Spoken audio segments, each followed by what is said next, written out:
Salam sejahtera dan salam Sarawakku sayang. Buletin Ukas edisi tengah hari 21 Februari 2021 bersama saya Janet Bennett.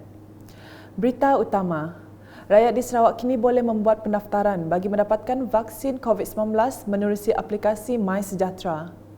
Timbalan Ketua Menteri Dato' Amar Douglas Unggah berkata, vaksin itu adalah percuma dan pendaftaran boleh dilakukan melalui aplikasi MySejahtera ataupun berkunjung ke hospital, klinik dan pejabat daerah terdekat. Menurutnya, beliau berharap semua rakyat akan mendaftarkan diri untuk vaksinasi yang dijangka bermula di negeri ini menjelang akhir bulan ini dan yang dibahagikan kepada 3 fasa. Beliau berkata demikian selepas melawat Pusat Operasi Perintah Kawalan Pergerakan diperketatkan PKPD di Kampung Sungai Maung dan di Taman Univista di Kota Semarahan pada Sabtu. Dato' Amar Douglas yang juga pengerusi Jawatankuasa Pengurusan Bencana Negeri JPBN Sarawak turut memberi amaran agar tidak mempercayai orang yang tidak dikenali yang mendakwa boleh membantu atau menghantar borang pendaftaran. Tegasnya, rakyat juga tidak perlu terpengaruh dengan dakwaan di media sosial mengenai bahaya vaksin dan menolaknya. Berita seterusnya, lebih 29.3 juta ringgit diagihkan kepada 191 orang penerima bagi pempasan 7 buah projek di daerah Limbang. Timbalan Ketua Menteri Dato' Amar Awang Tengah Ali Hassan berkata, Jabatan Tanah dan Survey telah mengenal pasti mereka yang terlibat dan akan menyerahkan cek pampasan tersebut secara berperingkat. Jumlah pampasan banyak 29 juta 350,231.33 sen untuk 7 projek saja. Ini adalah jumlah pampasan saja. Bayangkan berapa jumlah untuk kos projek itu untuk melaksanakan. Kita ucapkan terima kasihlah kepada mereka yang terlibat, yang memberi kerjasama yang begitu baik dalam proses untuk kita melaksanakan projek-projek ini, termasuklah untuk kita nak ambil balik tanah. Dan kita seperti yang saya katakan, kita ambil balik bukan secara percuma, tapi kita bayar dengan pampasan.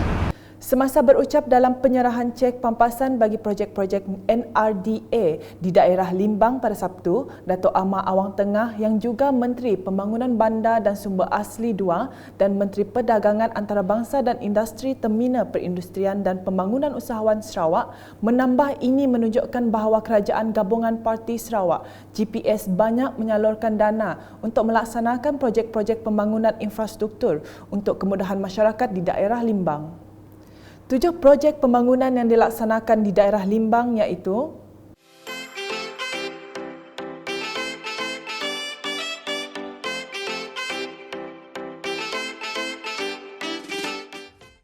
seterusnya, Kampung Sibu Laut kini mempunyai kemudahan asas lengkap merangkumi bekalan air bersih, elektrik dan internet. Semasa menyempurnakan program Wi-Fi Kamik Reach 10 di Kampung Sibu Laut pada Sabtu, Menteri Muda di Jabatan Ketua Menteri, Hal Ehwal Islam dan DBKU merangkap Ahli Dewan Undangan Negeri Adun Pantai Damai, Dr. Abdul Rahman Junaidi berkata, penduduk setempat tidak lagi berdepan kesukaran untuk mendapatkan liputan internet selepas kemudahan tersebut telah dipasang di kampung nelayan itu. Beliau yang juga Menteri Muda Utiliti Sarawak Bekalan Air menambah para pelajar juga dapat mengikuti pengajaran dan pembelajaran di rumah PDPR. Justru beliau amat berterima kasih kepada Reach 10 Communication dan Sarawak Multimedia Authority SMA kerana memilih Kampung Sibu Laut untuk pemasangan kemudahan internet sekaligus membantu masyarakat untuk terus berhubung. Berita selanjutnya, sebanyak 16 Jawatankuasa Kemajuan dan Keselamatan Kampung JKKK termasuk 4 persatuan ibu bapa dan guru PIBG Sungai Selidap dan Sungai Sian Bintango menerima peruntukan projek kecil luar bandar MRP Ahli Dewan Undangan Negeri Adun Semop Abdullah Saidor berjumlah keseluruhan RM159,731. Peruntukan tersebut diserahkan Abdullah semasa lawatan kerja beliau meninjau status beberapa projek program transformasi luar bandar RTP di kawasan itu pada Sabtu. Dalam ucapan ringkasnya, Abdullah yang juga Menteri Muda Hal Ehwal Korporat dan Unit Komunikasi Awam Sarawak UKAS berkata, peruntukan disalurkan susulan permohonan dari pertubuhan tersebut bagi tujuan pembelian perabot asas seperti kerusi dan meja untuk kegunaan JKKK, rumah panjang dan kampung berkenaan. Manakala permohonan dari PIBG melibatkan pembelian beberapa peralatan bantuan pengajaran seperti komputer, mesin cetak, alat siar raya dan projektor. Menurut Abdullah, hampir kesemua 22 buah sekolah dalam kawasan Dun Semop telah menerima sumbangan pelbagai peralatan elektronik dan media termasuk peralatan-peralatan sukan. Antara tapak projek yang ditinjau Abdullah ialah membaik pulih rumah panjang dan naik taraf jalan raya. Beralih ke laporan COVID-19, Sarawak merekodkan 4 kes kematian baharu menjadikan jumlah keseluruhan kematian meningkat kepada 73 kes pada Sabtu. Jawatankuasa Pengurusan Bencana Negeri JPBN Sarawak dalam kenyataan media pada Sabtu memaklumkan kematian baharu tersebut direkodkan di Sibu dengan 2 kes kematian, Bintulu dan Miri masing-masing 1 kes. JPBN Sarawak menjelaskan kes kematian ke-70 melibatkan seorang lelaki warga tempatan berumur 48 tahun yang telah mendapatkan rawatan di Hospital Miri. Kes mengalami kelesuan dan palpitasi beberapa hari sebelum itu serta mempunyai komorbid penyakit darah tinggi, kencing manis dan penyakit buah pinggang peringkat akhir ESRF. Kes kematian ke-71 pula merupakan seorang lelaki warga tempatan Sarawak berumur 45 tahun yang telah dirujuk dari hospital swasta ke Hospital Bintulu kerana kes mengalami sesak nafas dan mengalami gejala demam. Kes mempunyai komorbid penyakit buah pinggang peringkat akhir ESRF dan darah tinggi. Seterusnya, kes kematian ke-72 yang melibatkan seorang lelaki warga tempatan berumur 58 tahun yang telah mendapat rawatan di Hospital Sibu kerana mengalami gejala demam dan batuk. Kes yang mempunyai komorbid penyakit darah tinggi, kencing manis dan buah pinggang kronik. Manakala bagi kes kematian ke-73, kes adalah seorang perempuan warga tempatan berumur 77 tahun yang telah mendapatkan rawatan di Hospital Sibu kerana mengalami sesak nafas. Kes mempunyai komorbid penyakit darah tinggi dan dislipidemia. Tambah kenyataan itu lagi, terdapat 134 kes positif COVID-19 yang dikesan di Sarawak iaitu 53 kes di Sibu, diikuti Bintulu 19, Kuching 15, Kapit 12, Semarahan 10, Song 8, Miri 4, Bukit Mambong 3, Selangau, Seri Aman dan Sebau masing-masing 2, manakala Bauk, Julau, Meradong dan Belaga masing-masing 1 kes. Angka tersebut menjadikan jumlah keseluruhan kes positif COVID-19 di Sarawak meningkat kepada 7,758 kes. Dalam pada itu, turut dimaklumkan daerah Seri Aman telah bertukar ke status jingga daripada status kuning. Daerah Lunduk telah kembali ke status kuning daripada status jingga dan daerah Lawas telah kembali ke status hijau daripada status kuning. Selanjutnya, Pusat Komersial Desa atau VCC merupakan satu lagi inisiatif Kerajaan Sarawak dalam membantu golongan nelayan dan petani di kawasan Mukah memasarkan hasil laut dan tani mereka.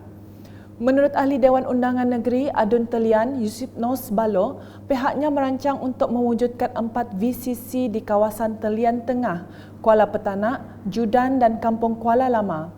Katanya VCC di Telian Tengah telah mula beroperasi, manakala VCC Kuala Petanak hampir lengkap dan dijangka mula beroperasi tidak lama lagi. Saya merancang untuk membuat VCC. VCC ini Village Commercial Center, untuk lebih lama lah nama dia, VCC Village Commercial Center, Pusat Komersial Desa. Dan kita rancangkan di Kampung Telian Tengah ini. Salah satu daripada dia ialah tempat ini. Jadi VCC ini bukan saja kita buat di Kampung Telian Tengah, tapi kita buat di Kampung Petanak. Dan pada tahun ini kemudahan-kemudahan di kawasan tersebut seperti bekalan air, elektrik dan toilet baru saja siap dan besar kemungkinan akan beroperasi tidak lama lagi. Beliau berkata demikian semasa merasmikan Pusat Komersial Desa Telian pada Sabtu. Menyentuh mengenai pasar terapung talian, katanya projek berkenaan telah diluluskan dan hanya menunggu kelulusan tapak dari Jabatan Tanah dan Survey. Katanya prasarana itu akan dilengkapi struktur kekal iaitu jabatan dan pengkalan belian termasuklah gazebo dan tandas di lokasi kawasan kampung tradisi. Seterusnya, capaian internet merupakan cabaran utama kepada pendidikan anak-anak menghadapi pendidikan secara maya. Ahli Dewan Undangan Negeri Adun Lambeh, Ripin Lamat berkata, ini kerana keadaan kemudahan liputan capaian internet di kawasan bandar lebih daripada kawasan luar bandar. Pembelajaran melalui alam maya online learning merupakan perkara baru terutama semasa pandemik COVID-19 di negara kita, termasuklah kalau di kawasan Lambeh.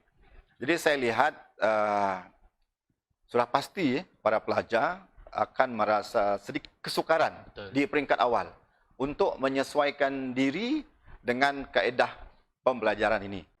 Itu pertama. Kedua, keadaan capaian internet, liputan telekomunikasi. Untuk mereka yang berada di luar bandar, mungkin dari segi kekuatan speed internet itu kurang. Agak kurang. Jadi ini akan menjejaskan perhubungan pelajar itu dengan cikgu. Dan juga cikgu akan berhubung melalui alam maya ini, pembelajaran alam maya dengan ramai pelajar. Bercakap dalam program Sembang Sabtu, Inspirasi Belia bersama Adun Lambeh, PDC Bakam pada Sabtu, Ripin menambah, peralatan atau kemudahan teknologi juga memainkan peranan penting selain capaian internet dan persekitaran pembelajaran dalam pendidikan secara maya. Dan juga kecanggihan devices, peralatan yang mereka ada. Untuk keluarga yang mampu, yang mampu, mereka boleh membeli yang canggih. Canggih lagi. Dan akan lebih sophisticated dan mudah untuk anak-anak mereka. Tetapi untuk mereka yang kurang mampu, untuk mereka yang keluarga susah, jadi kemudahan peralatan itu kurang. Jadi ini sudah pasti akan menjejaskan dari segi pemahaman dan pengetahuan pembelajaran anak-anak. Sekian edisi Tengah Hari bersama saya Janet dan kru penerbitan. Berita lebih lanjut boleh didapati di semua platform media sosial UKAS termasuk portal ukas.sarawak.gov.my dan pastikan anda subscribe UKAS Channel di YouTube. Salam UKAS.